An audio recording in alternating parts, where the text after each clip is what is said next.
Hola, buenas tardes, bienvenidos todos a esta mesa sobre hegemonía, el encuentro de cultura andaluza que organiza Podemos.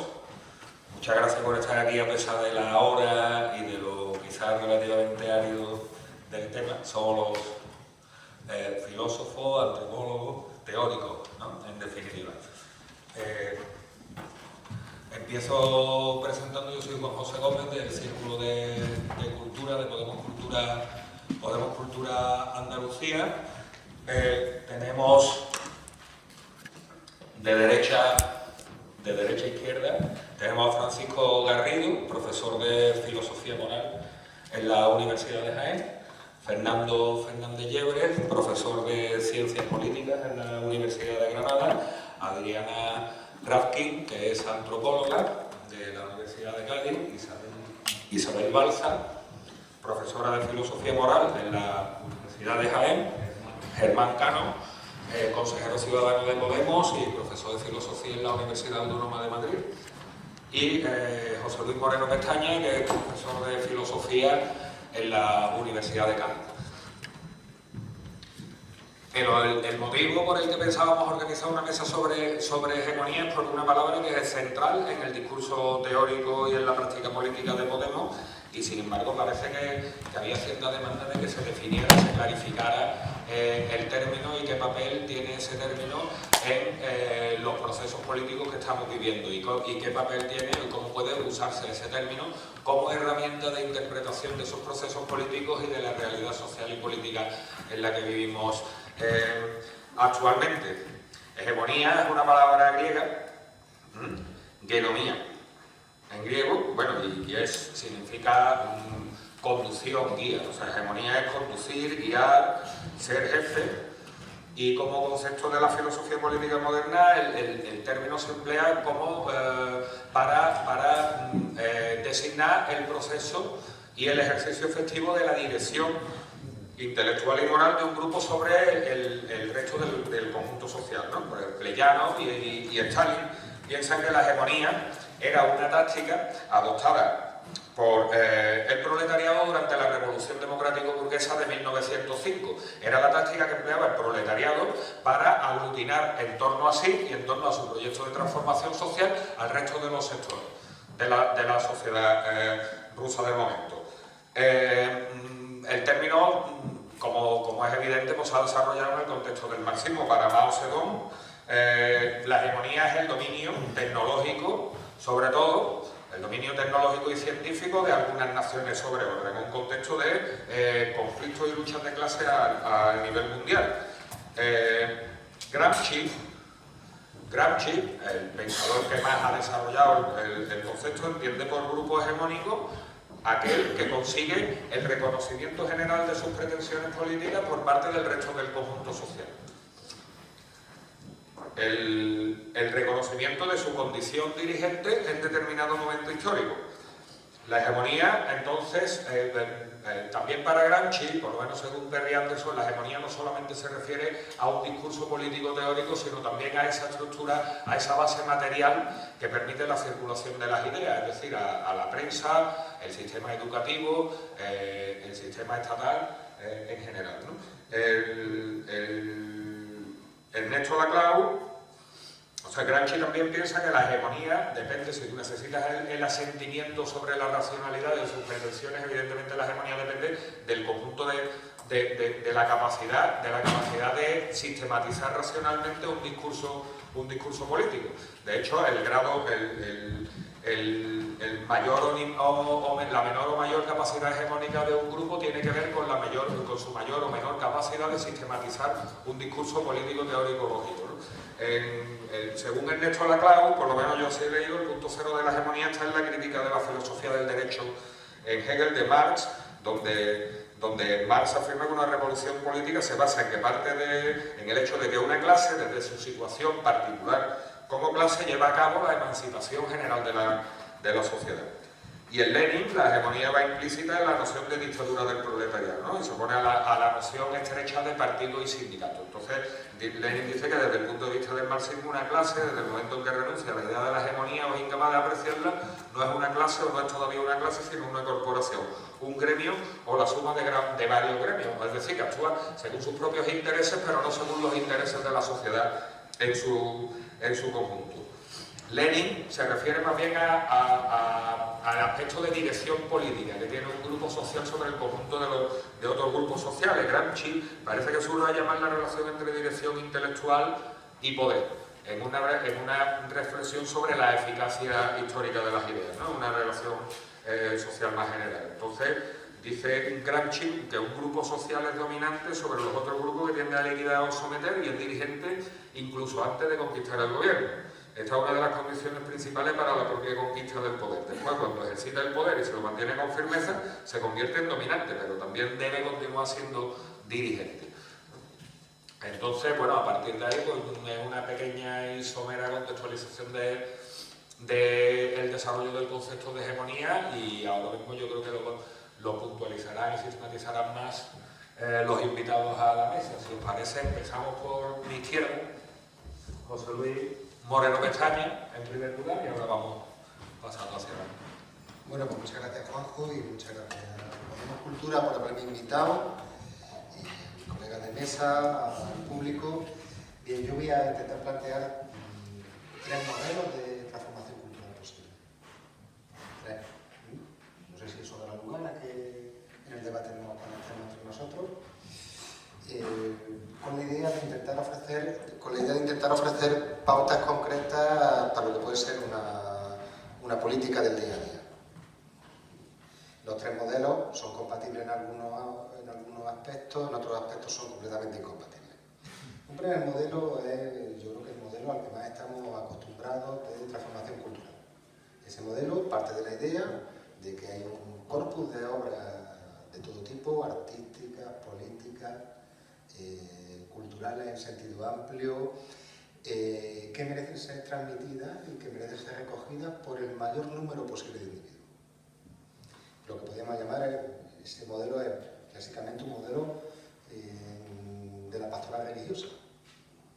La idea de que un conjunto de obras, pero también un conjunto de estilos de vida, un conjunto de formas de relacionarse con uno mismo, un conjunto de formas de relacionarse con los demás, tienen que ser transmitidas y irradiadas hacia abajo y llegar al mayor número posible de individuos.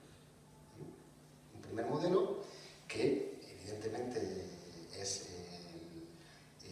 un modelo que distingue a todas las religiones del libro, pero que también está presente en la práctica política.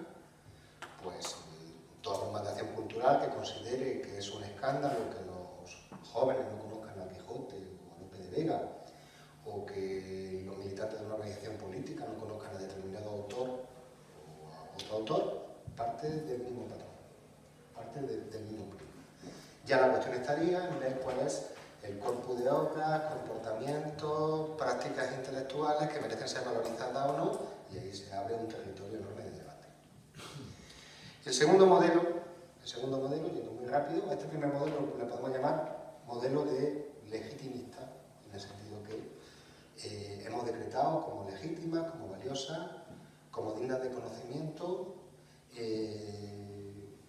un amplio espectro de prácticas culturales, y la discusión estaría, 1, cuáles son esas prácticas, insisto; 2, cuál es el mejor modo de transmitirlas, cuál es el mejor modo de proyectarlas. El segundo modelo sería un modelo más cercano, interpreto yo, al modelo, en uno de sus aspectos más cercanos, por ejemplo, el modelo kantiano, que es la idea de expresar y desarrollar culturas que no están reconocidas y a las que se considera que tienen un valor intrínseco. Es decir, en este segundo modelo, lo fundamental estaría, el principal problema se encontraría en decir cuáles son los grupos sociales sometidos que por diversas razones, sus producciones artísticas, sus producciones políticas, sus pautas de comportamiento moral, su modo de relacionarse consigo mismo y con los demás, deben emerger y adquirir un reconocimiento que la sociedad de clases, la sociedad de casta, la sociedad estamental, pero también los grupos dominantes en el campo artístico, en el mundo poético, en el mundo literario, no son capaces de reconocer porque no entra en su canon, no entra en su patrón. Este segundo modelo, que podemos identificar como un modelo de desarrollo y de creación de las culturas populares, entendiendo culturas populares en sentido amplio, no se refiere solamente a culturas que expresan la forma de comportamiento de ciertos grupos sociales, ciertas categorías socioprofesionales o sencillamente los dominados. También podríamos pensar que en este modelo se trata, por ejemplo, de grupos artísticos que no ven reconocida su valía, que no ven reconocido su reconocimiento o que se consideran dañados en la forma de recepción pública de su trabajo. Este segundo modelo tiene dos vertientes. La primera vertiente clásica en buena parte de la práctica política, por ejemplo, del marxismo, pero no solo, es la idea de que hay que instaurar una nueva legitimidad, es decir, que la legitimidad que hay es falsa y debe ser sustituida por otra.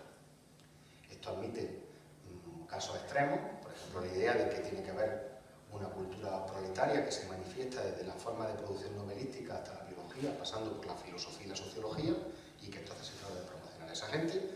Tiene formas extremas, hasta formas mucho más complejas, matizadas y obviamente democráticas, que consisten en considerar que hay que dividir, hay que acabar, por ejemplo, con la división social del trabajo. Y que tienen la experiencia cultural de los productores de ideología, de los productores de cultura, de los productores de arte, tiene que estar conectada con grupos sociales avasallados, oprimidos y marginados. Modelo 2, una de sus variantes, producir una legitimidad nueva que se considera que de forma irracional, de forma empobrecedora, ha sido eliminada de la vida cultural de la sociedad. Otra segunda vertiente de este modelo no cree tanto que la cuestión sea instalar un nuevo modelo de cultura enfrentado al dominante, sino que se trata de enriquecer y de diversificar las prácticas culturales existentes en una sociedad. Si el primer modelo, la primera versión de este segundo modelo es francamente revolucionaria, esta segunda versión podríamos decir es más democrática, es mucho más liberal. No se trata de decir que lo que hay arriba está mal, se trata de decir que hay otras formas de prácticas culturales que exigen el conocimiento. Entonces se trata de encontrarlas y de promoverlas. Estos dos modelos nos enfrentan a problemas de trabajo cultural completamente distintos. En el primero, en el legitimismo, el de la pastoral, en el que decíamos hay una cultura buena que tiene que bajar hacia abajo, la mejor manera es cómo creamos los propagandistas, los sacerdotes, la gente que facilite la irradiación. En el segundo modelo el problema es mucho más complejo. Tenemos que ser capaces de descubrir cuáles son las prácticas culturales que la gente elabora, conoce, muchas veces sin conciencia, muchas veces sin reconocimiento, y hacerlas emerger. El trabajo, por tanto, es evidentemente mucho más amplio. Porque se trataría de encontrar, por ejemplo, intelectuales capaces de unir los valores de la alta cultura, por ejemplo, con los valores del trabajo. Que podríamos llamar, apresurando mucho, un intelectual orgánico en el sentido de Gramsci. Y luego hay un tercer modelo, y ya con esto termino y dejo paso a mi compañero de mesa, que podríamos llamar un modelo auténticamente revolucionario. ¿En qué sentido un modelo revolucionario? En el sentido de que se pretende cambiar la forma de producción y de recepción de la cultura. Es decir, en los dos modelos anteriores se trataba o de defender una práctica cultural o de hacer emerger otra que estaba sometida. En este modelo se trata de que se produzca y se reciba cultura de otra manera. Por ejemplo, se puede considerar que la producción cultural hecha por intelectuales aislados que se relacionan fundamentalmente con su obra a partir de una disputa por los prestigios del nombre propio, el nombre propio brilla más que otro, es un modelo de práctica cultural que merece abandonarse. Se puede considerar que los modelos de recepción cultural fundamentalmente pasiva, recepción cultural fundamentalmente digamos, de integración de lo que dice la autoridad en el tema, debe ser cambiado por prácticas culturales más distraídas. Un ejemplo muy bonito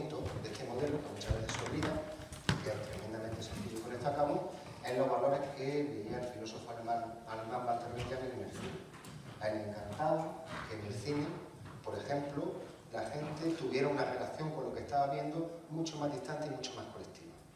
Le parecía que ese tipo de prácticas distraídas, de prácticas donde la gente hacía crisis acerca del mensaje que le mandaban, generaban una cultura crítica y una forma de consumo completamente distinta y que había que analizarla bien.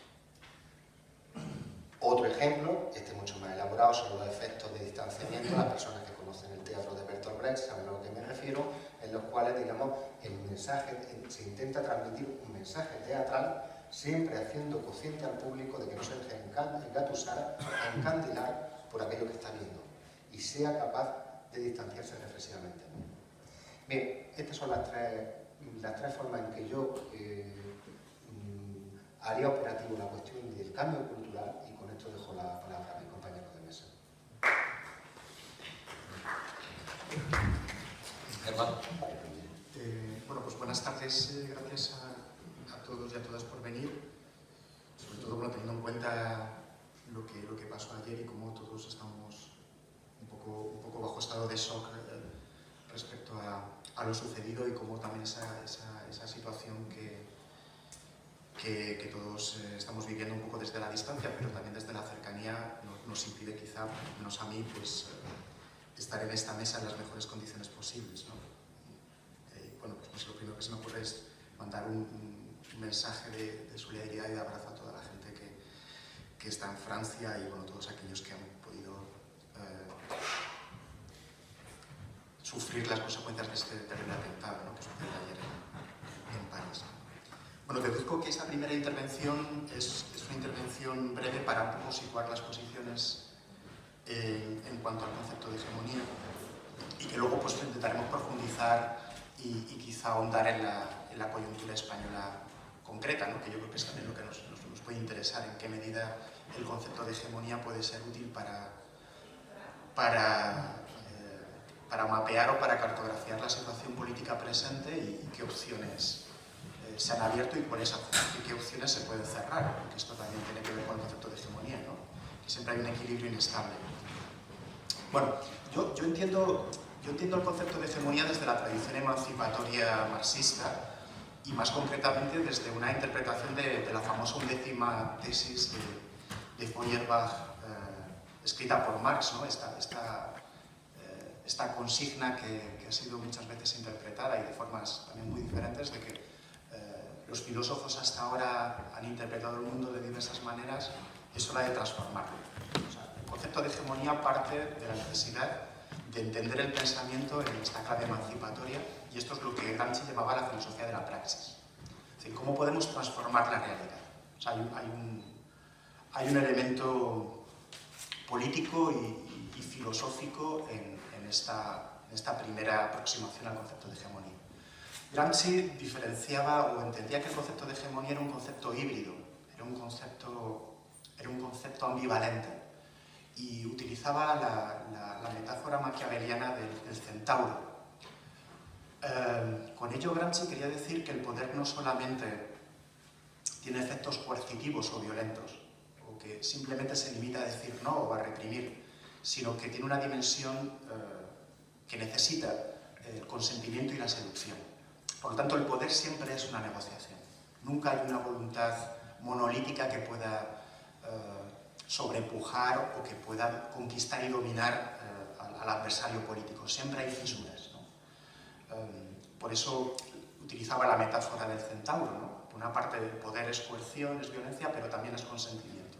Necesita continuamente estar seduciendo a aquel que tiene que dominar, ¿no? Esto plantea un escenario en torno al poder que enfatiza más la cuestión del proceso. El poder, la relación de poder, la relación de dominación siempre es una relación que está en un equilibrio inestable. Esa es la definición que planteaba Gramsci. ¿Por qué nos interesa el concepto de hegemonía en el año 2015, ya próximos a adentrarnos en el año 2016? Porque si partimos del hecho de que hay una crisis de legitimidad de lo que se ha venido a denominar el régimen del 78 o la transición, vemos que esa capacidad que tenía el poder hasta ahora de agregar a su alrededor diversas voluntades está en un proceso de erosión creciente. Por ejemplo, lo que está sucediendo en Cataluña tendría que ver con lo que Gramsci denominaba una crisis orgánica, es decir, la incapacidad del poder o la incapacidad del Estado para poder seguir seduciendo, para seguir provocando consentimiento en la población. En la medida en que se ha producido, y esta es la lectura pues, que, por ejemplo, se ha lanzado desde Podemos, esta crisis de legitimidad o este proceso de erosión, estaríamos en una situación extremadamente interesante para alcanzar una nueva legitimidad social, para crear una nueva voluntad popular, para crear una nueva mayoría. Hace unos meses, en el Jueves, aparecía una viñeta extremadamente significativa de lo que podría ser el proceso hegemónico actual en España, ¿no? La viñeta, los dibujantes del Jueves mostraban a un Pablo Iglesias que había atravesado una jungla y maltrecho, pues totalmente fuera de sí, salía al claro, salía de esa jungla diciendo con lo que me ha costado. Y detrás se encontraba un impoluto Rivera, ¿no? Que digamos seguía la estela o seguía el camino que había marcado Podemos, ¿no? O que había marcado esa lucha de Pablo Iglesias internándose en la jungla.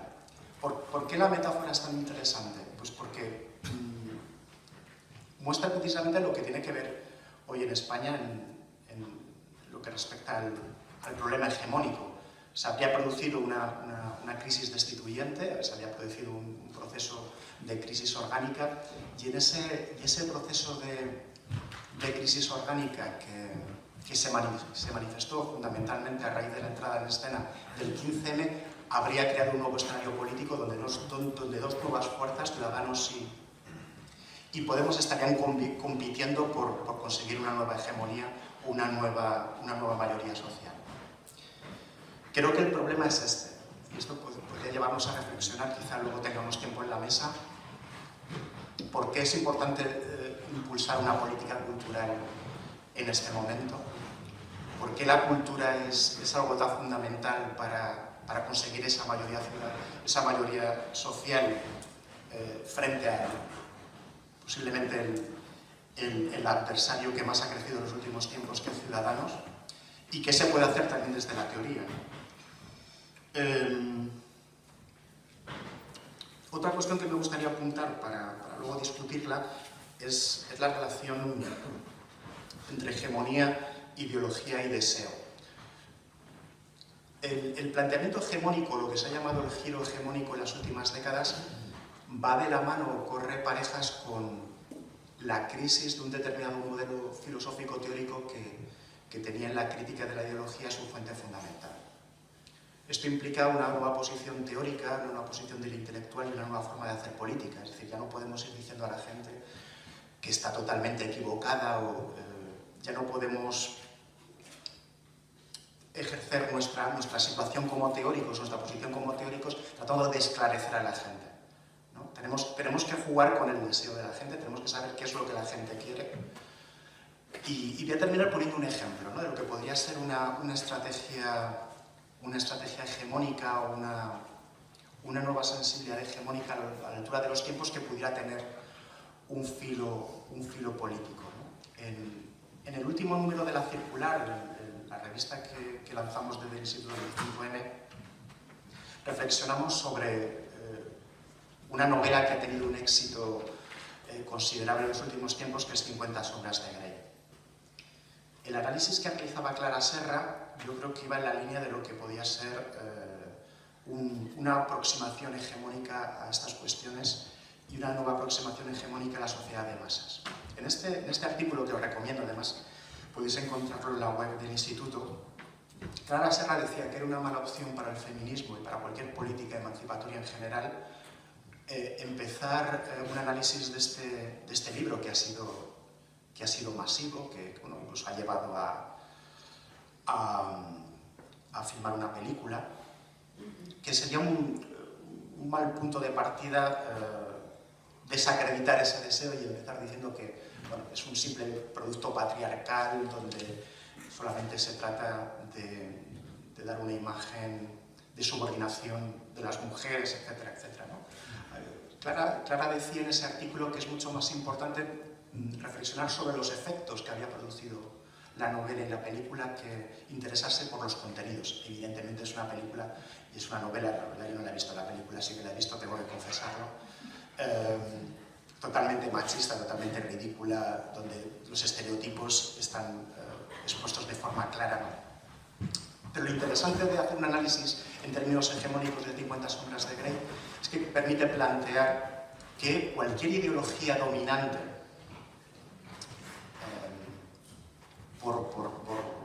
por basura que sea, y 50 sombras de Grey puede ganar el Oscar a la película basura por excelencia, tiene que contar con un deseo y tiene que consensuar y tiene que negociar con un deseo latente que existe en la población. Es decir, muchas mujeres vieron en esa película, o se vieron reflejadas en cierta manera en esa película. Lo interesante es ver qué es lo que estaba ahí en juego, ¿no? Qué es lo que procuraba que 50 sombras de Grey se convirtiera en un bestseller, ¿no?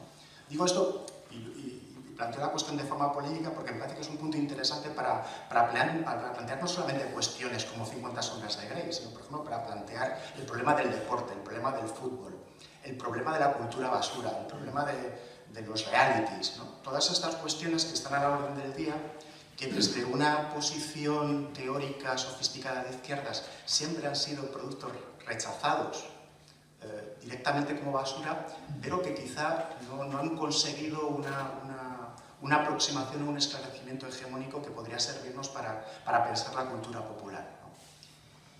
Bueno, dejo esto así sobre la mesa porque luego vamos imagino, a retomar estos hilos y lo dejaría aquí. Isabel Balzar.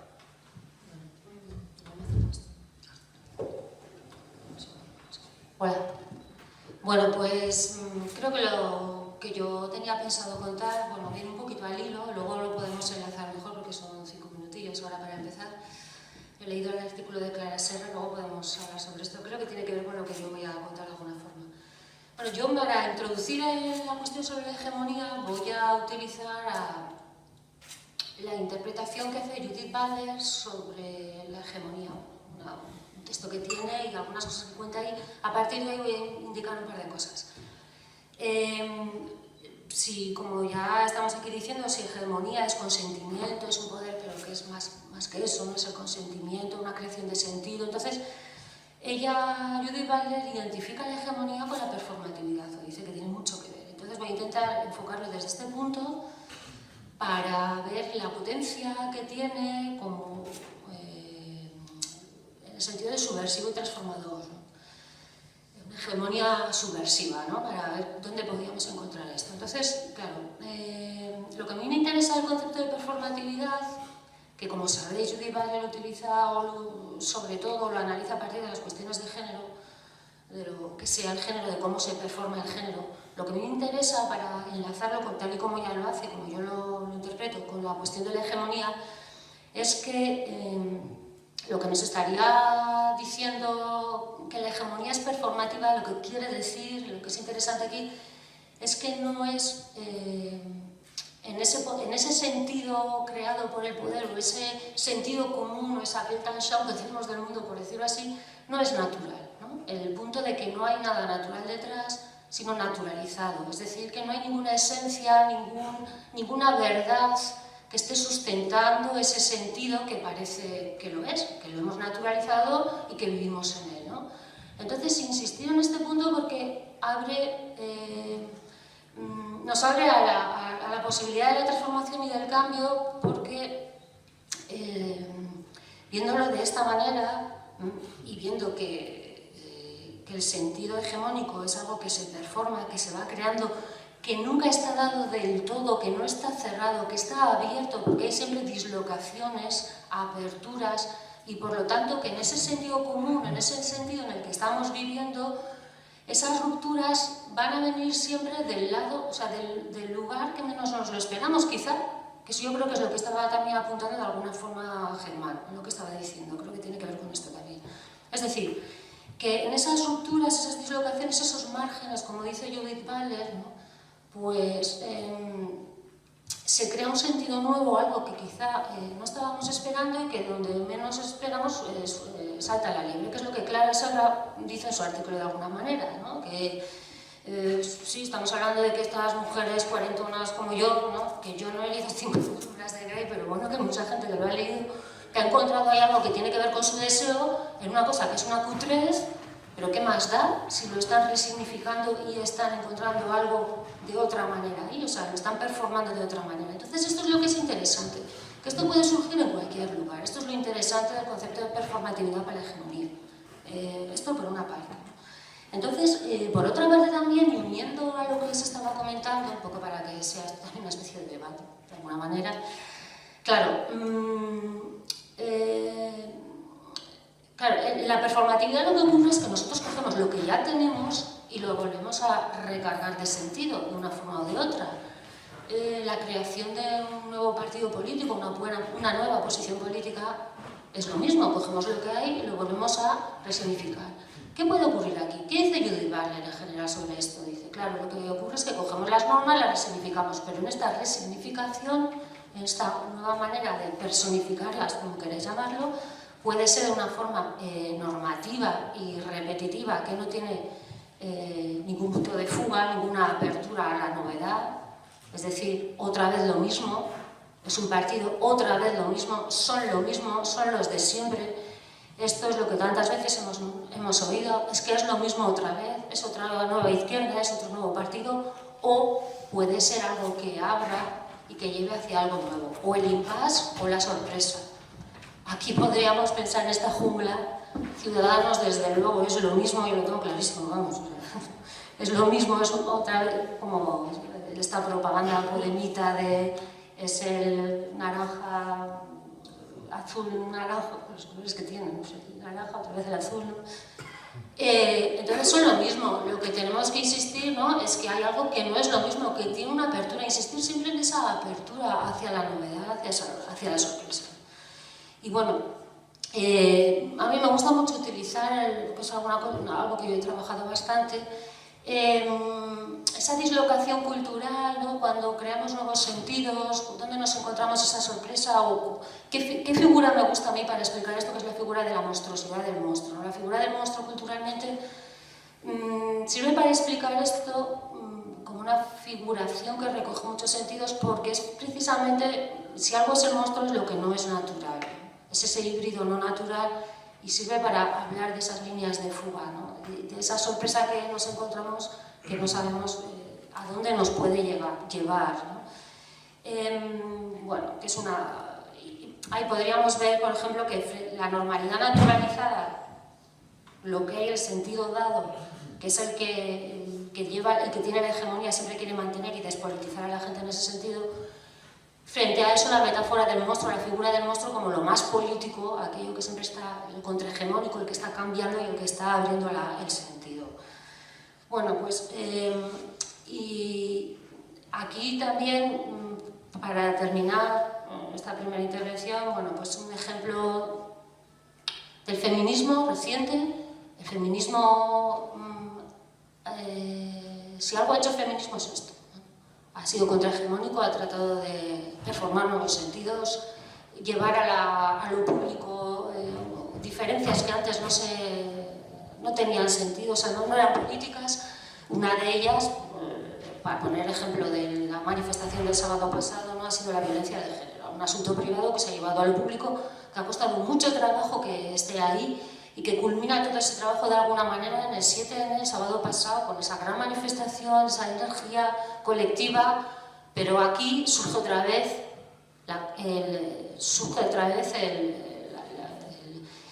la reacción, ¿no? Y la reacción yo la veo claramente en ese infame artículo de Espada, ¿no?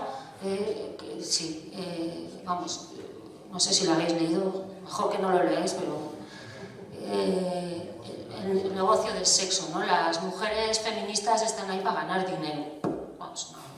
Entonces, esa reacción tan obscena, además, ¿no? Que no sé, en fin. Bueno, pues que quiere despolitizar lo que ha costado tanto trabajo politizar, ¿no? Entonces quiero volver a despolitizarlo y llevarlo otra vez al ámbito privado. Y bueno, y por terminar ya, no sé, hay un vídeo muy bonito que quizás hayáis visto, que es lo tengo que leer de una escritora nigeriana que se llama Chimamanda Adichie, no sé si lo habéis visto. Son 15 o 20 minutos, está muy bien para ponerlo en clase además, ¿no? Porque es una conferencia que ella da que se titula El peligro de la historia única. Ella es una escritora nigeriana y cuenta ahí un poco su experiencia, ¿no? Como escritora, mujer y nigeriana, ¿no? Sobre qué es el peligro de la historia única, por qué ella escribe y por qué tiene que contar otras historias y no aquellas que ya le han contado sobre qué son las mujeres, qué son las africanas, qué es África. Entonces ahí ella, con mucho humor, es un vídeo muy divertido, explica en 15 minutos lo que es la hegemonía, lo que es la contrahegemonía, ¿no? En este sentido, pues vosotros sabéis más que ellos, seguro los que estéis aquí sobre esto, todos, pero bueno, ese es el peligro de contar la historia única que tantas veces nos han contado de lo que somos a las mujeres, que nos han contado también lo que somos a los andaluces, que somos los andaluces, ¿no? Que somos las andaluzas. Tenemos que contar nosotros nuestra propia historia, contar muchas historias, no solo una, contar muchas historias, hacer un mosaico de historias para que podamos también estar ahí y decir nosotros quiénes somos, decir nosotras quiénes somos. Bueno, ya lo dejo aquí, luego seguimos hablando. Ya está. Adrián.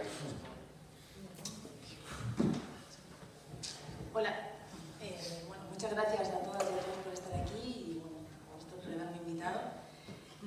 Yo voy a tratar de ser súper breve porque todavía quedan un par de compañeros por acá y yo creo que lo interesante es que esto también se abra y podamos como entrar en un diálogo, ¿no? Más que una exposición así tan cerrada. Bueno, a mí me gustaría comenzar recuperando la idea de amplitud ideológica en el concepto de hegemonía que subyace en la noción de hegemonía en Gramsci, en tanto que estrategia de la guerra de posición y unida en un anillo, dice Perry Anderson, a la noción de frente único, ¿no? Bueno, esta noción de amplitud ideológica, sin tacha de sectarismo, dice él, se concreta, por ejemplo, pues no sé, en los pactos de acción entre comunistas y socialdemócratas que proponía, o en lo que fue la formación de consejos obreros, o propuesta de formación de consejos obreros independientes, donde intervendrían no solamente obreros y obreras que ya están sindicalizados o que están en los partidos políticos, sino también gente que está fuera. Algo que yo creo que, bueno, si lo transportamos un poco a nuestro tiempo, haciendo un poco de equilibrio, sería algo así como las mareas ciudadanas que comenzamos a conocer pues en 2012-2013, ¿no? Desde esta perspectiva, sobre esta idea de una hegemonía que contiene, que acoge diversidad, pluralidad, donde el sectarismo no tiene cabida, así al menos creo entenderlo yo, me gustaría exponer brevemente uno de los elementos más significativos del movimiento 15M que he conceptualizado en mi monografía sobre este proceso, ¿no? El cambio cultural más importante en el 15M, o así al menos lo entiendo yo, se dio sobre las culturas de participación, ¿no? Culturas de participación política y participación militante. En especial en lo que he denominado cultura de la colaboración. También he construido otras dos categorías etnográficas para dar cuenta de estas prácticas de participación, que sería la cultura del voluntariado y la cultura de la organización de izquierda. Como no tengo mucho tiempo para exponer, pues voy a tratar de exponer la cultura de la colaboración y haré pequeños apuntes de aquello en lo que otras culturas que también estaban presentes, estas otras dos, pues se diferencian. Vale, en la cultura de la colaboración, la acción y la toma de la palabra en la asamblea está orientada a la construcción de una colectividad. Esta sería la principal diferencia con la cultura del voluntariado, ¿no? Que en esta cultura, la del voluntariado, a esta cultura no le importa la construcción de una colectividad porque opera en ella la fantasía de que solo con la coordinación, además generalmente online, se puede sostener la acción política colectiva, ¿no? Pero como digo, eso es una fantasía.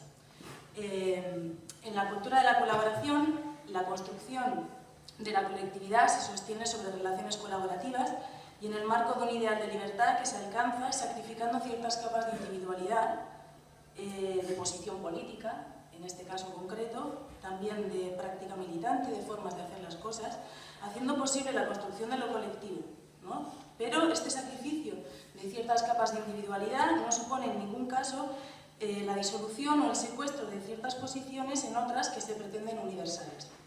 Por el contrario, supone exposición, diálogo, confrontación, deliberación, consenso y también negociación. Es decir, la construcción de discursos, saberes y prácticas colectivas e inclusivas. En este proceso es fundamental la inclusión de las minorías, pues para esta cultura, la de la colaboración, desde esta cultura se entiende que cada abstención o cada posicionamiento contrario a una propuesta que se está debatiendo contiene en sí mismo parte de la verdad fundamental de la decisión que se está tomando. Por eso es fundamental respetarla, tenerla en cuenta, escucharla e integrarla además. Esta sería la principal diferencia con lo que he denominado cultura de la organización de izquierda, que no solamente tiene que ver con una cultura que se puede encontrar en los partidos políticos de izquierda, sino también en las organizaciones de izquierda, en los movimientos sociales e incluso también podría ser en algunos casos en el feminismo, ¿no? No siempre, pero también. Porque la cultura de organización de izquierda no es tan inclusiva, pues se tienen expectativas y posiciones cerradas sobre la toma de decisión final. Es una cultura que se inscribe totalmente en la lógica del campo político, y esto significa que desde esta cultura se entiende que la discusión, la polarización, la intriga, las alianzas e incluso la ruptura interna de ciertas partes del colectivo forma parte de lo que es el juego político. Y bueno, puede suceder, ¿no? Además, la cultura de la organización de izquierda, en su versión más extrema, puede supeditar democracia interna a eficacia política. Volviendo a la cultura de la colaboración, que como digo, para mí es la innovación o el cambio cultural más importante que se dio en el 15M, esta cultura busca ya voy a terminar rápidamente, esta cultura busca un ideal de participación democrática muy depurado, como estaba explicando.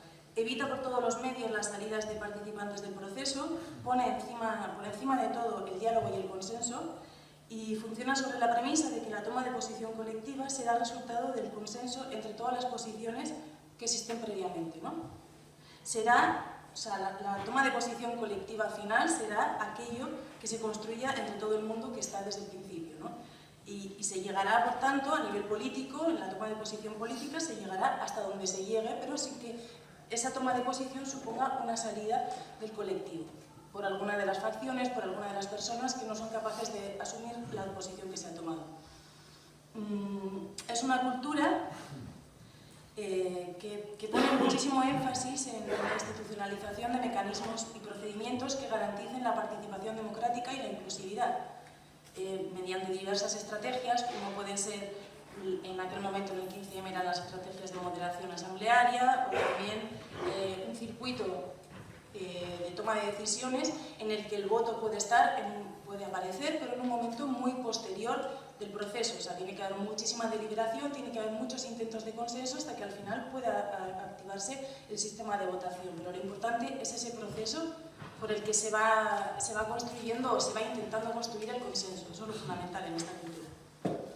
Y bueno, ya para terminar, sí querría plantear, la verdad que lo estoy haciendo súper resumido, así que si después alguien tiene preguntas, me encantaría seguir discutiendo sobre esto, porque mi conceptualización es como mucho más compleja que esto, pero bueno, para hacer así un esbozo, sí que me gustaría terminar diciendo que la cultura de la colaboración fue la responsable de que los espacios en el 15M, de que los procesos, de que las asambleas de barrio, las generales, los grupos de trabajo, de que todo aquello se mantuviese abierto a nuevos ingresos, se mantuviese abierto a la gente que estaba dentro y se pudiese gestionar y convivir en esa diversidad. Cuando avanzado el proceso, esta cultura deja de gobernar el proceso lo acaba gobernando la cultura de la organización de izquierda fuertemente. El proceso se cerró, se dio un cierre interno muy fuerte y al mismo tiempo el proceso se vació. Nada más. Fernando. Muchas gracias. Bueno, creo que así es mejor, ¿verdad? Nos entendemos. ¿Me escucháis? Sí. Vale. Entonces, bien, buenas tardes. Muchas gracias por la invitación. Así no se graba. Ah, Déjalo encendido. vale. No, si queréis me lo pongo, ya está, no, como digáis, me da igual. Pasa que entre mi voz y lo que me ponga, retumba, ¿vale? Pero ya está, me da igual, ¿vale? Bueno, muchísimas gracias por la invitación, buenas tardes. Yo, el problema que puedo tener es como al hablar de los últimos, algo voy a repetir, pero bueno, como es bueno también compartir ideas, lo voy a enseñar lo que tenéis pensado y ya está, ¿vale? Bien, yo voy a hablar sobre la relación entre hegemonía política y cultura, sobre todo hegemonía y política. Soy politólogo y a eso me dedico, ¿no? Bien, en mi opinión, la hegemonía remite a la capacidad de articular identidades políticas que van más allá de la mera dominación. En mi opinión, todo esto viene de verdad, realmente desde Maquiavelo, pero no me voy a meter en esas disquisiciones teórico-políticas ni histórico-políticas, ¿no? Voy a enseñar 5 rasgos, en mi opinión, desde el punto de vista de qué es la hegemonía, 5 rasgos. Uno, yo creo que un proyecto hegemónico es la capacidad de generar, en torno a quienes pretenden dirigir una sociedad, un consentimiento entre y para con la ciudadanía, de tal modo que una parte significativa de ésta se sienta representada en ese grupo promotor, algo que todos asumimos. Para ello, como se ha dicho, es crucial la seducción, la capacidad de convencimiento y el reconocimiento de otros. Yo creo que este proceso de representación no creo que sea un proceso de identificación, sino un proceso de representación. Supone que dicho proyecto hegemónico debe expresar no solo el interés particular del grupo que lo define, sino también de una parte significativa de la sociedad. Habitualmente a esto se le llama lo universal o el interés general, pero realmente creo que nunca es general en su sentido lato. Es realmente un interés o una voluntad mayoritaria, ampliamente mayoritaria, cuantitativa y cualitativamente hablando. Desde este punto de vista, un proyecto hegemónico es transversal respecto de la sociedad, y si no es transversal, no es hegemónico. Segunda cuestión, este proceso de articulación es inestable, como se ha señalado también, tanto en cuanto no se da de una vez para siempre, sino que se construye y se puede modificar. Está vivo. En ese sentido es contingente y variable. En momentos de estabilidad, también se ha señalado, tal articulación es más fija, pero en un momento de crisis, como el actual, esta articulación se abre y permite una disputa de su sentido. Aun con todo, creo que dicha hegemonía es deudora de las condiciones sociales, culturales y políticas en las que se inserta. Como decía Chantal Mouffe, está inscrita en una coyuntura determinada. No se construye sobre el vacío. Tercera cuestión, la formulación de cualquier proyecto político hegemónico supone la definición de un nosotros y de un ellos, que diferencia a unos de otros, incorporando y reconociendo a unos y dejando fuera a otros. Genera un disenso o diferencias hacia afuera y genera un consenso o un acuerdo hacia adentro, como le ocurre a cualquier identidad. La delimitación de esta frontera creo que es crucial, pero creo que es insuficiente. La hondura democrática de dicha delimitación vendrá marcada por un nosotros que sea lo suficientemente poroso y rico como para reconocer ciertas diferencias internas y así como su capacidad para ir integrando parte de lo que deja fuera. Si un proyecto hegemónico es muy rígido, se terminará fracturando y desaparecerá. Con todo, la integración nunca será plena. Si hay hegemonía, hay contrahegemonía. Una cosa lleva a la otra. Cuando esto no se da, cuando no hay hegemonía y contrahegemonía, entonces no hablamos de un proceso hegemónico, sino de otra cosa igual de importante y de interesante. Por eso, en teoría, siempre cabe disputar la hegemonía, aunque se hará, si es que se hace, que no está claro que se pueda hacer, en mejores y peores condiciones. La relación entre hegemonía y contrahegemonía es compleja porque supone tener un pie dentro de la sociedad, formando parte de la misma, y un pie fuera de la sociedad, reformulando dicho proyecto. Tanto lo uno como lo otro hace que un proyecto hegemónico sea complejo, reproduce al mismo tiempo que critica. Se podría decir que se hace desde la sociedad o desde la ciudadanía, apoyándose en una parte de esta y desde ahí reformula algunos de sus rasgos, pero no todos. Desde este punto de vista, y sé que esto que decir es muy polémico, un proyecto hegemónico o contrahegemónico y un proyecto antisistema, entre comillas, son, bajo mi punto de vista, incompatibles entre sí. Hablan dos lenguajes distintos. Uno es compatible con la democracia y el pluralismo, y el otro no necesariamente. Uno puede generar cambios profundos de carácter democrático, aunque nunca totalizantes. El otro, sin embargo, suele generar impotencia y frustración. Quinta cuestión, ya termino. La hegemonía política, bajo mi punto de vista, sin cultura, suele ser papel mojado. Forma parte de un proyecto hegemónico de limitar ciertas reglas del juego, que conforman el sentir mayoritario, el sentido común, se suele decir, de una época, y que por ser tales definen el lenguaje, la mentalidad realidad de los ámbitos. Dicho con una metáfora futbolística, delimita el terreno de juego. Si esto es así, entonces un proyecto hegemónico no tiene solo una dimensión política, ya sea en su sentido institucional o de los movimientos sociales, sino también una dimensión cultural en el sentido amplio de la palabra. Si un proyecto hegemónico quiere producir sentido, y debería de producir sentido, requiere de una modificación de lo cultural. Si no, difícilmente producirá un nuevo sentido. Un proyecto hegemónico requiere conectar con, tener peso en lo que Marshall Berman denominaba los signos de la calle. Sin esa faceta, que va más allá de lo político institucional y de los propios movimientos sociales, bajo mi punto de vista un proyecto hegemónico termina siendo papel mojado, que sirve para dar un golpe de efecto, pero no para una reconsideración parcial, no puede ser de otro modo, pero sí de calado, de profundidad, en el medio y en el largo plazo, que para eso pensamos los proyectos hegemónicos. Sin un debate sobre elementos culturales que conforman a una sociedad, a una ciudadanía, bajo mi punto de vista no tiene mucho sentido hablar de proyectos hegemónicos. Tengo para mí que esto que acabo de decir es una exigencia bastante alta y que no se hace en un día, ni siquiera en un año. En mi opinión, ni siquiera en los momentos más agudos de esta crisis se ha conseguido esto. No lo hago en plan crítica, sino creo que estoy intentando describir personalmente lo que realmente ha ocurrido. Y también habla de la dificultad del empeño. En todo caso, como decía antes también muy bien Germán Cano, si encontramos algo de esto, lo encontramos en el nacionalismo independentista catalán. Para mi desgracia, porque yo no estoy nada de acuerdo con ese proyecto, lo combatiré cuanto pueda y donde pueda. Y ha sido así porque tiene fuerza cultural, tiene sus mitos, su historia, sus intelectuales, sus artistas, sus ciudadanos, que lo sostienen y lo acompañan desde hace mucho tiempo. Tiene una forma política e institucional que le da fuerza y ha sabido aprovechar el momento oportuno de la crisis de la legitimidad. Al juntar estas cosas, ha intentado hacer un proyecto contrahegemónico. Bien, creo que con esto ya soy lo suficientemente provocador, que es lo que se me pedía, plantear debates para debatir virtudes. Gracias. Gracias. Francisco. Sí, buenas tardes. Agradecer también la invitación y ya felicitarme de que en una organización política discutamos de hegemonía, porque normalmente en la organización política se discutían de otras cuestiones.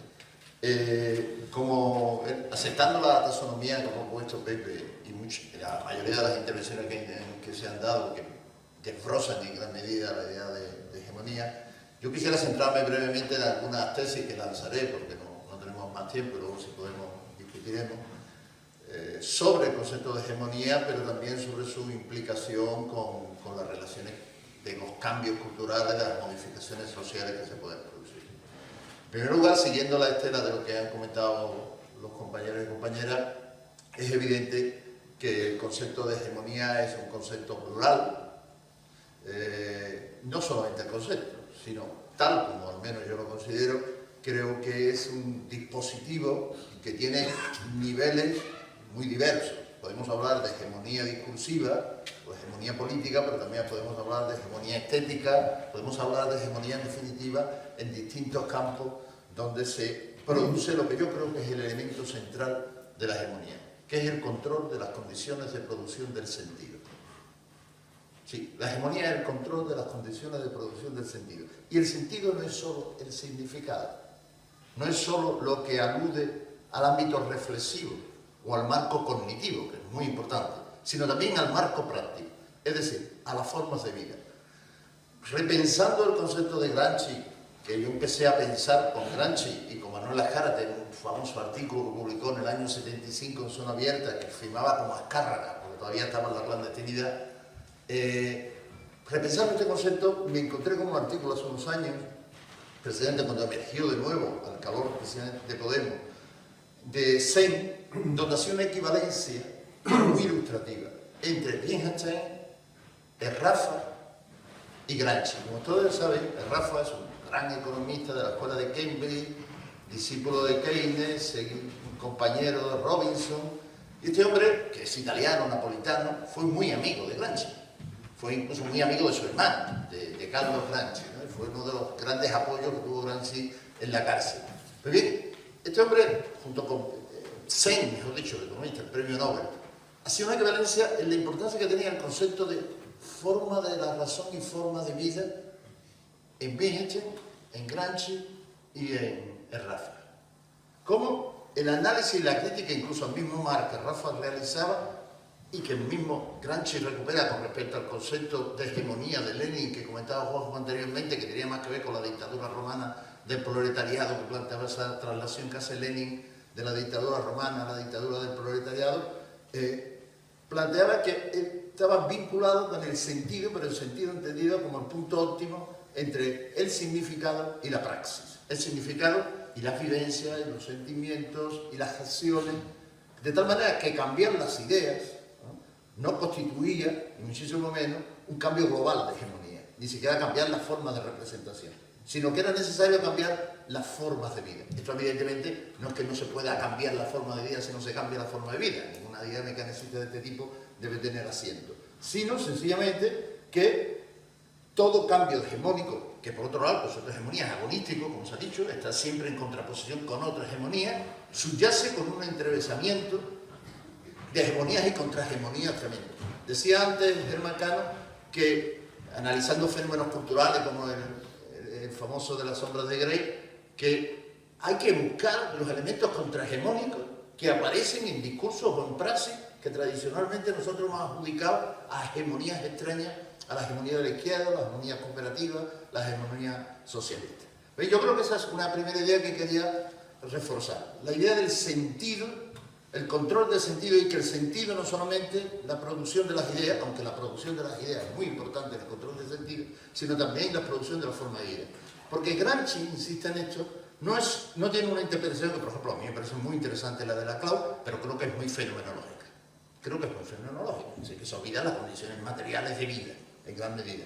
Mientras que Gramsci, cuando plantea el bloque histórico, no está planteando solamente una alianza de clases, está planteando una nueva relación entre infraestructura y superestructura, entre lo supuestamente subjetivo y que puede ser dominante, pero que no es determinante, y lo supuestamente objetivo, que no tiene por qué ser dominante, pero que siempre es determinante. Y esa nueva alianza es el bloque histórico que se deduce y es el gran producto. Es decir, no hay hegemonía sin bloque histórico. Puede haber contrahegemonías, y esa hegemonía en polémica y en continuo conflicto. Por lo tanto, la segunda idea es esta, la vinculación de la hegemonía y del sentido a las condiciones globales de la forma de vida que plantean evidentemente problemas muy complejos, muy diversos. En todas instancias remiten a formas del metabolismo social. Cuando antes se decía por parte de Pepe que las religiones han previsto siempre, por ejemplo, sus condiciones de hegemonía sobre la base del control de la sexualidad, de la comida, todo esto no son casualidades. Están controlando las dos formas de reproducción del metabolismo social, las dos formas centrales, que son el sexo y la comida, es decir, la producción de los alimentos, y a veces se hacen más contrahegemonía, cambiando las formas de vida en aspectos parciales, lo que ha hecho el feminismo teóricamente, con el control de los deseos, con la descolonización de los deseos, o lo que hace el animalismo, ¿no? La inserción del mundo animal en el escalafón de la explotación del modelo de metabolismo social, que cambiando exclusivamente las ideas. Y a mí eso sí me parece un peligro, me parece un gran acierto que haya resurgido el debate sobre la... Me parece un gran acierto la descripción que incluso el populismo Laclau plantea de cómo construir democráticamente esa hegemonía. Pero me parece peligroso el exceso de fenomenología, es decir, el exceso de hincapié exclusivamente en las ideas sin tener en cuenta la forma de vida. Y termino como tercer apunte con lo que planteábamos con el debate precisamente de lo que estamos hoy desgraciadamente lamentándonos todos de los atentados de ayer de París. Dependiendo del contexto hegemónico, ese acto es producto de un conflicto hegemónico. Pero a su vez, la interpretación de ese acto, no solamente la interpretación consciente, porque nuestra mentalidad liberal buenista, en este sentido, dirá que no, que los árabes son una cosa, que el Irán es otra, que no podemos poner a uno por otro, pero luego hay un sentido oculto, un sentido que no se expresa en el plano fenomenológico y que va a interpretar el atentado de maneras muy distintas. Y ahí el neoliberalismo gana, y ahí el racismo gana. Aunque formalmente, en el control obviamente de la mentalidad y de los paradigmas ideológicos que dominan nuestros modelos de democracias liberales, teóricamente ese atentado sea exclusivamente la obra de unos terroristas que nunca podremos confundir ni con los árabes, ni con los islámicos, ni con nadie, ni con ningún colectivo como tal. Entonces, la tercera cuestión que quería plantear era esa, el plantearse la hegemonía desde el conflicto entre hegemonías distintas y teniendo en cuenta que las ideas no surgen de la nada, que las representaciones son muy importantes, que la autonomía de la representación es muy importante, y Gramsci lo dejó claro en este sentido, pero que esa autonomía de la representación está en función de las condiciones, de la forma de vida. Y que la forma de vida implica unas economías muy precisas en el deseo, en la alimentación, en las relaciones sociales. Y en ese sentido, ya si termino, creo que el gran debate hegemónico y contrahegemónico hoy se sitúa en realidad en desarrollar formas de vida cooperativas frente a formas de vida estrictamente competitivas. Abrir líneas y espacios de cooperación desde el plano político hasta el plano social frente a los espacios de competencia. Ahí está posiblemente el vértice de las dos grandes formas de vida, porque plantean a su vez dos formas de metabolismo social distintos y dos formas de epifenómenos políticos totalmente diferentes. Ya está. Muchas gracias. Muchas gracias, Francisco. Seguro que a la gente que está escuchando no les pasa lo que a mí, que la cabeza me da vuelta, o sea, me va de un sitio a otro haciendo asociaciones y trabajando, ¿no?, para la próxima ronda. Entonces yo creo que más que sigamos nosotros hablando, vosotros tenéis algo que decir, alguna aclaración, alguna puntualización sobre lo que se ha dicho en este momento. ¿Alguien quiere intervenir? Físicamente esto es un sitio donde nos ponemos aquí vosotros, pero debería de ser de otra manera, tal vez. Os ruego, eso sí, mucha brevedad, ¿vale?, en las intervenciones. Yo intento seguir los razonamientos respecto a la hegemonía y tal, intentando darle contenido ideológico a lo que es el comunismo político. Ya entiendo que Dios perdonaría siempre a un buen marxista, pero a mí no me hace falta tener armadura ideológica. Yo creo que en el momento histórico en el que estamos, efectivamente es más pragmático y desde la práctica es de donde se conseguir sentido. Eso por una parte, no sé si me he explicado, pero lo que sí me ha llamado mucho la atención y me ha hecho mucho razonar, pero darle una vuelta, muy breve, de verdad, es eso que has llamado la atención sobre el jueves. Es decir, la viñeta en la que ha hecho un enorme esfuerzo Podemos y resulta que luego sobre el campo trillado pasa a Ciudadanos. Yo creo que, no quiero confundir lo que deseo con la realidad, lo que deseo fervientemente es que tengamos muy buenas noticias el 21 de diciembre, pero para la elección, pero creo que es muy buena noticia para el proceso político lo de Ciudadanos, que haya dicho efectivamente sobre el trillado, porque si no asistiera al Ciudadano, todo el electorado tendría mucho vértigo de qué puede hacer, del cambio. Entonces la gente pierde vértigo, la gente ya no tendrá tanto vértigo, la sociedad generalmente no tiene vértigo y da realmente su apoyo sin tener miedo. Da más miedo lo que pueda seguir pasando, o sea, a mí me da miedo que no cambie nada.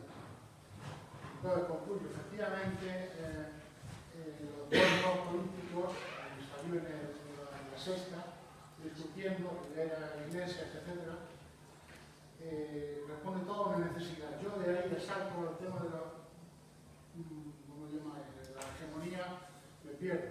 Lo intento de verdad, pero me faltan 3 o 4 errores para llegar al nivel de razonamiento.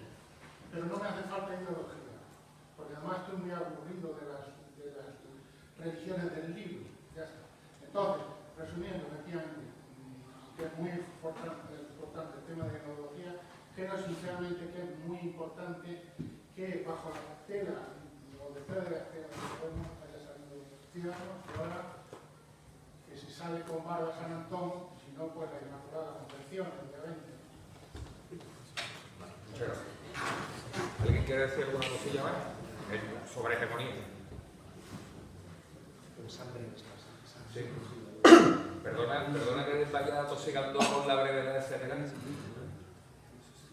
Hay un mito. micro ahí que se puede pasar, tal vez. No, si me gustaría que alguien me contestara quizá de la mesa sobre si es positivo para la sociedad también. ¿Funciona? ¿Alguna cuestión más? ¿Algo que quisiera alguien plantear? Tú tenías... Ahí detrás hay una compañera. Solamente si podéis ahondar un poquito más en la cloud. En la cloud. Un poco sobre el tema de la tecnología, lo que va a tener la cloud. De acuerdo. Permitirme entonces... Aquí había dos... Andrea, aquí había dos.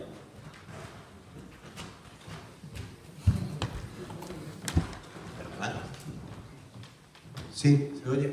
Sí. Bueno, yo sí me he leído Sombras de Ley. No he visto la película, pero me he leído. Yo creo que es más importante el libro que la película, no por la repercusión, ¿no? Y quizás la clave del libro, alguna de las claves del libro es la primera, que ha sido escrito por una mujer, ha sido traducido por una mujer y ha sido leído de manera obsesiva por decenas de millones de mujeres, que no tienen todas 40 años, que algunas tienen 60, que otras tienen 50, que otras tienen 12 y que otras tienen 13.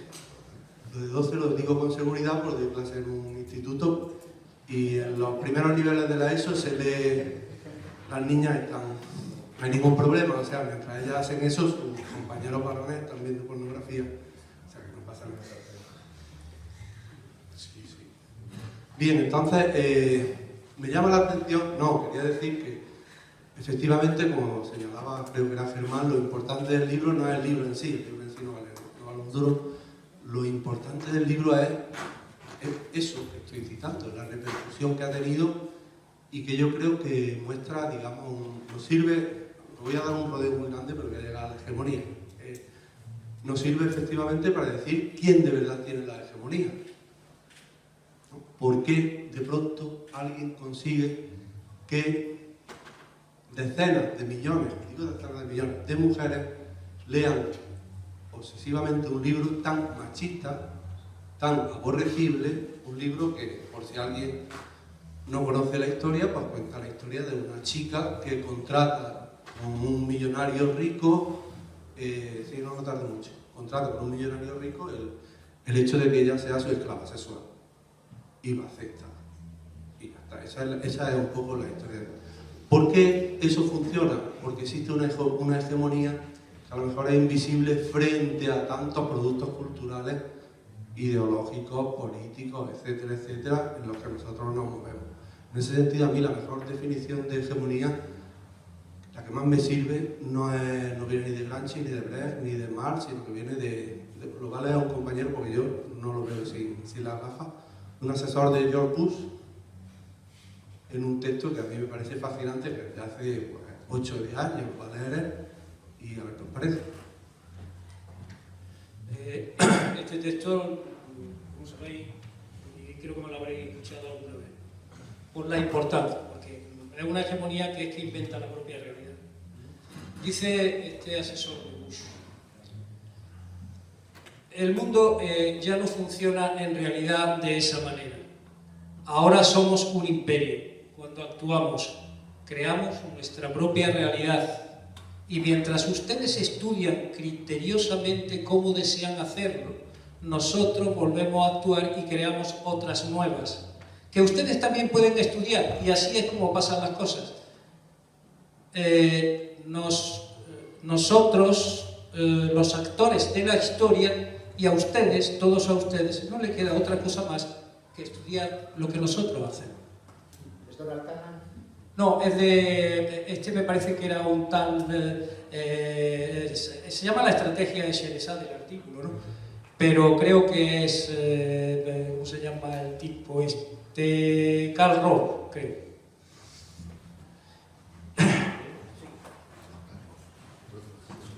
Gracias.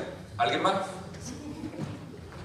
Antes de que empecemos ahora otra ronda de intervenciones de la mesa. Eso es que le he leído el... Ah, vale. Por favor.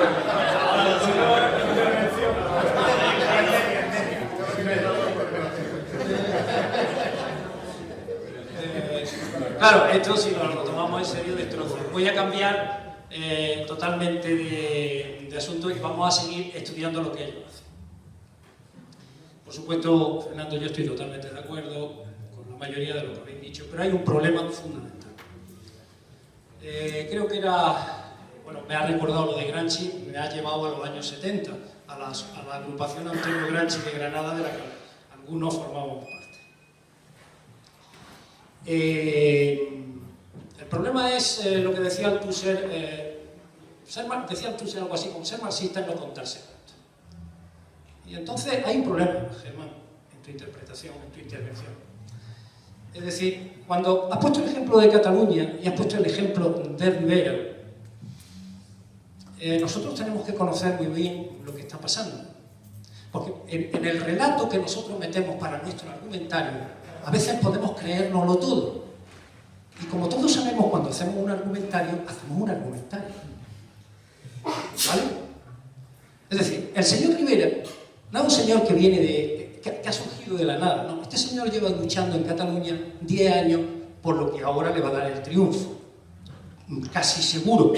Las encuestas de CBC de anoche, que me las pasaron, ponen ya a Podemos, a Ciudadanos en el primer lugar en la votación del 20 de diciembre. Es decir, no podemos... Y luego hay otro tema. Es decir, hay un problema que Podemos, que no es la izquierda ni la derecha. Nosotros no nos hemos situado ahí. Seguimos en nuestra genética ya casi inclusiva siendo nacionalistas, aunque digamos que no lo somos. Pero todo lo que hablamos, no lo que hablamos conscientemente en el argumentario, se nos escapa lo otro, se nos escapa ese nacionalismo.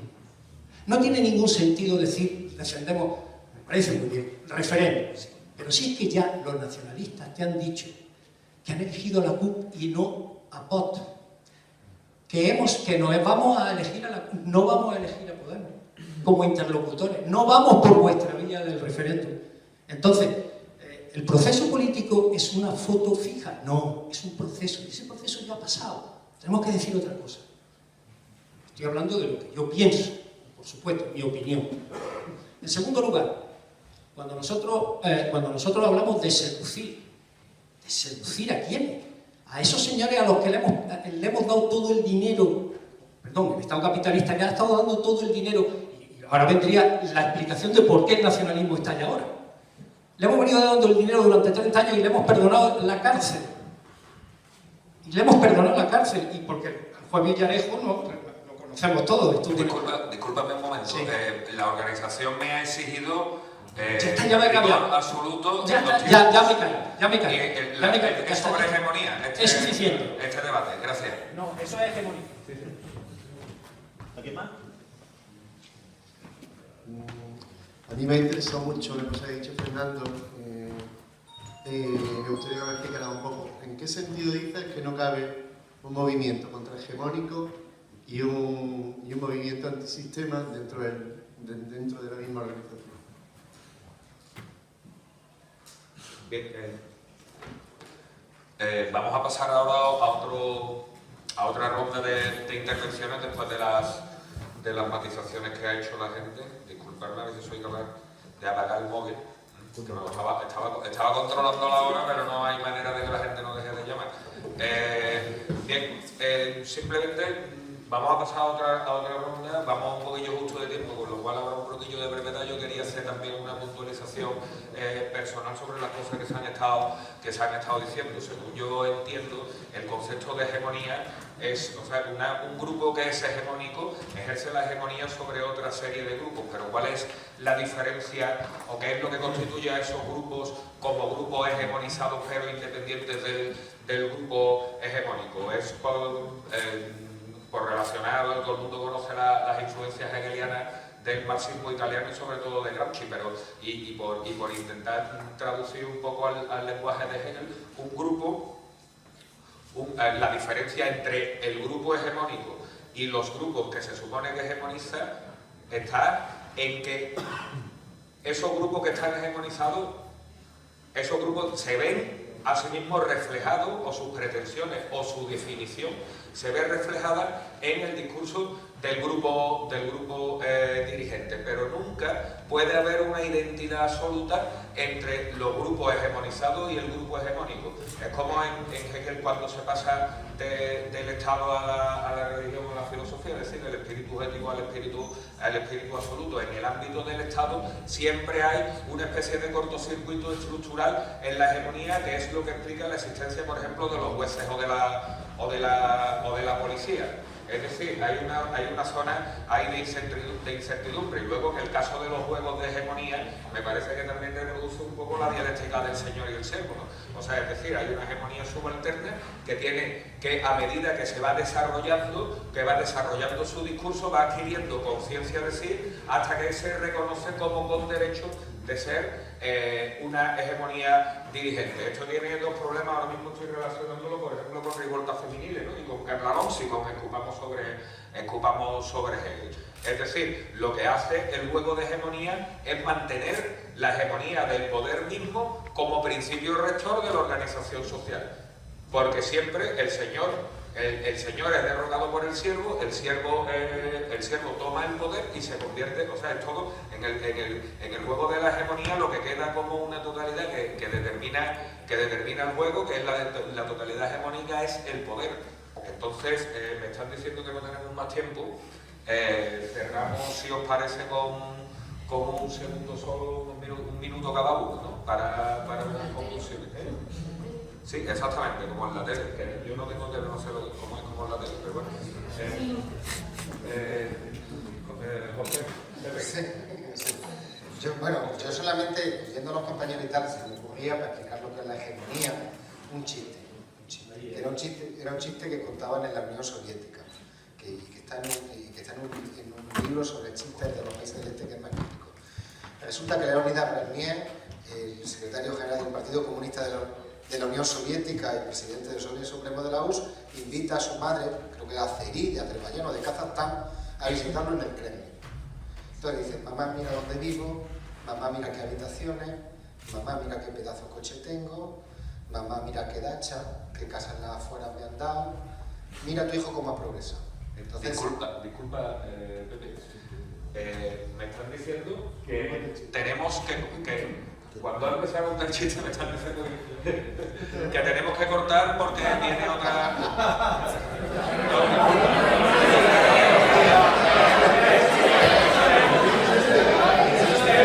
Soy un mandado, sí.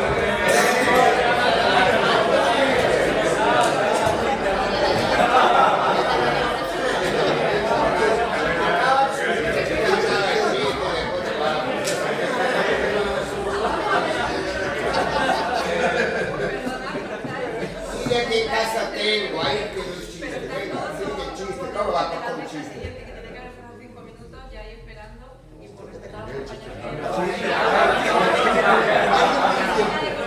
Tiene más tiempo,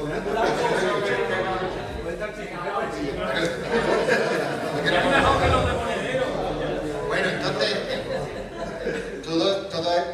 todo eso es lo que había conseguido su hijo Leónidas, y le pregunta a su mamá: mamá, ¿por qué estás tan triste? Dice: hijo mío, es que ha progresado mucho, hay que ver hasta dónde ha llegado, pero ¿qué pasa si vienen los comunistas? Esa es la hegemonía. Ninguna ideología puede controlar los efectos que va a tener. A la vez puede producir una nueva casta y a la vez puede producir un sentido común democrático para enfrentarse a ese cambio.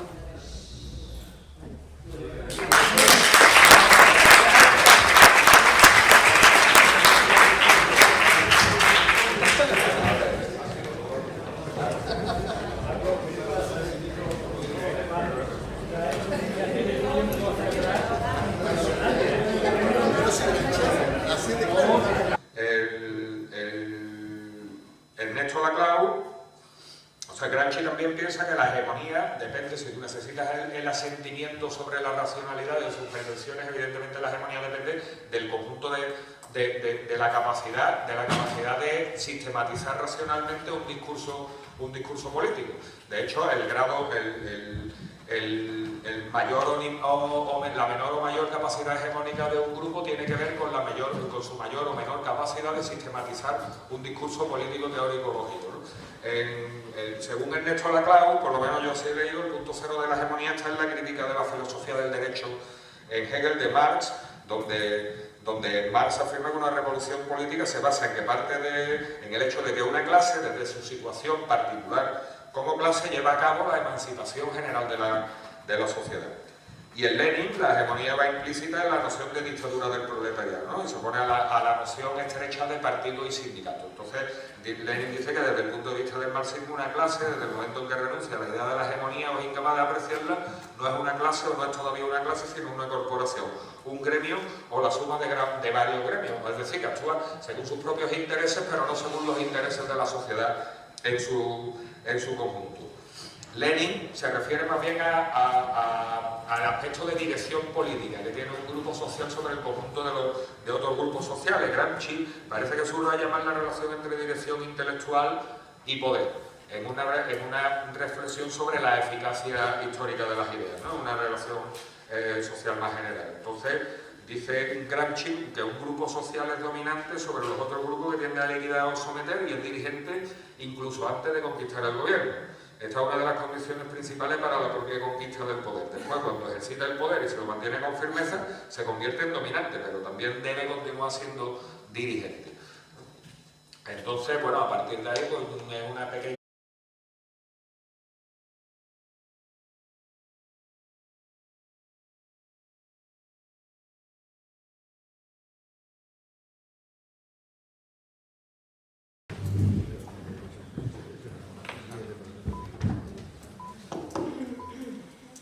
Hola, buenas tardes, bienvenidos todos a esta mesa sobre hegemonía, el encuentro de cultura andaluza que organiza Podemos.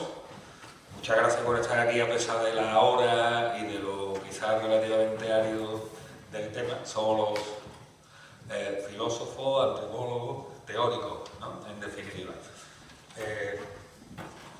Empiezo presentando, yo soy Juan José Gómez del Círculo de Cultura de Podemos Cultura Andalucía.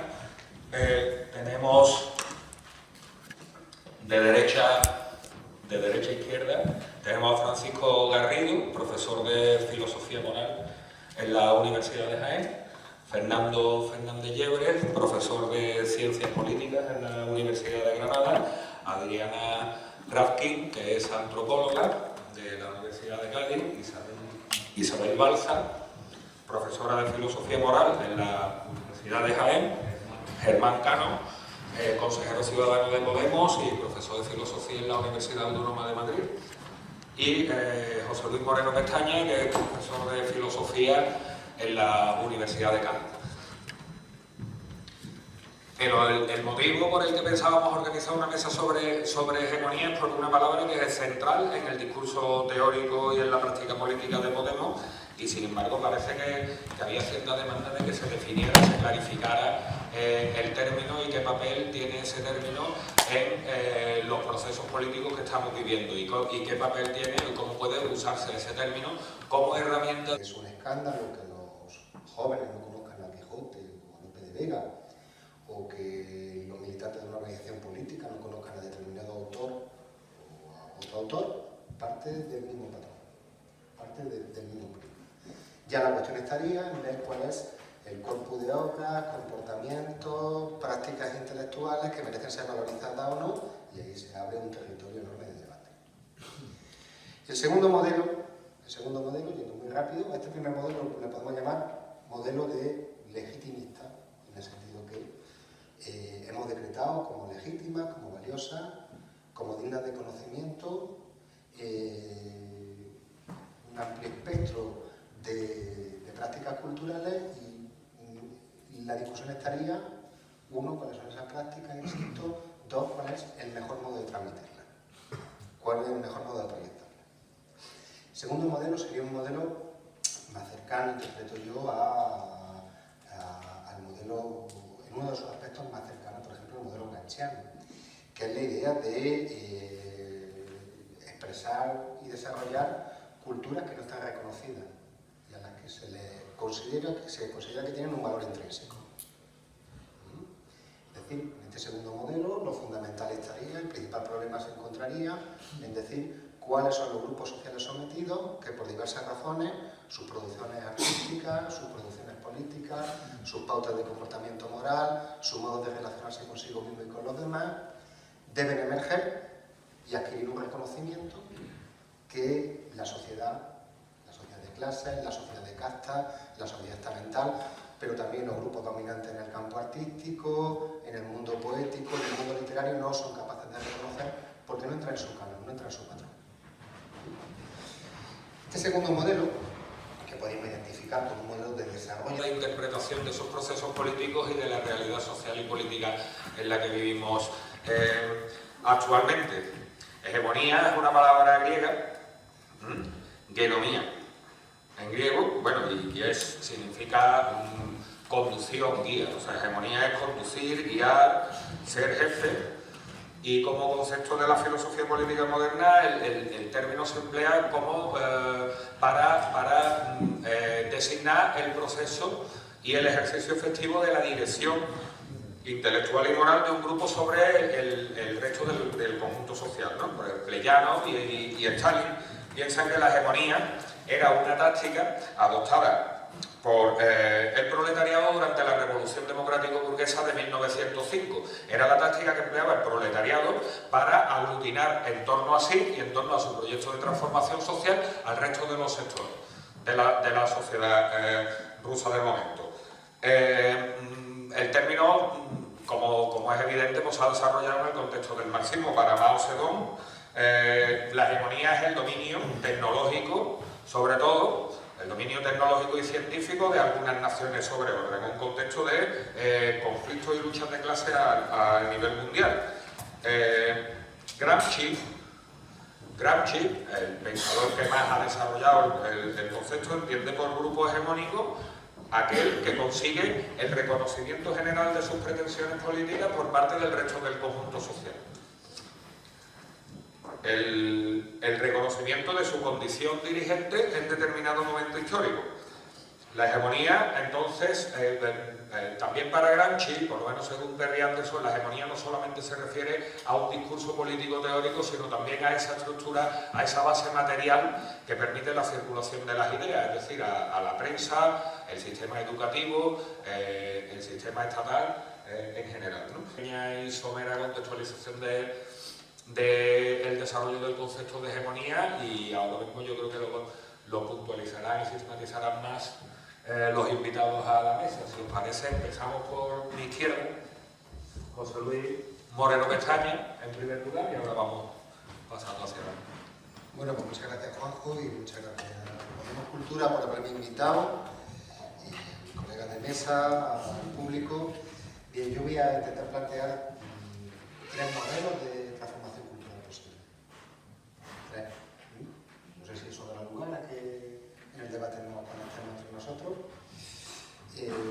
Con la idea de intentar ofrecer pautas concretas para lo que puede ser una política del día a día. Los 3 modelos son compatibles en algunos aspectos, en otros aspectos son completamente incompatibles. Un primer modelo es, yo creo que el modelo al que más estamos acostumbrados de transformación cultural. Ese modelo parte de la idea de que hay un corpus de obras de todo tipo, artísticas, políticas, culturales en sentido amplio, que merecen ser transmitidas y que merecen ser recogidas por el mayor número posible de individuos. Lo que podríamos llamar, ese modelo es clásicamente un modelo de la pastoral religiosa. La idea de que un conjunto de obras, pero también un conjunto de estilos de vida, un conjunto de formas de relacionarse con uno mismo, un conjunto de formas de relacionarse con los demás, tienen que ser transmitidas y irradiadas hacia abajo y llegar al mayor número posible de individuos. Un primer modelo que evidentemente es un modelo que distingue a todas las religiones del libro, pero que también está presente en la práctica política. Pues toda forma de acción cultural que considere que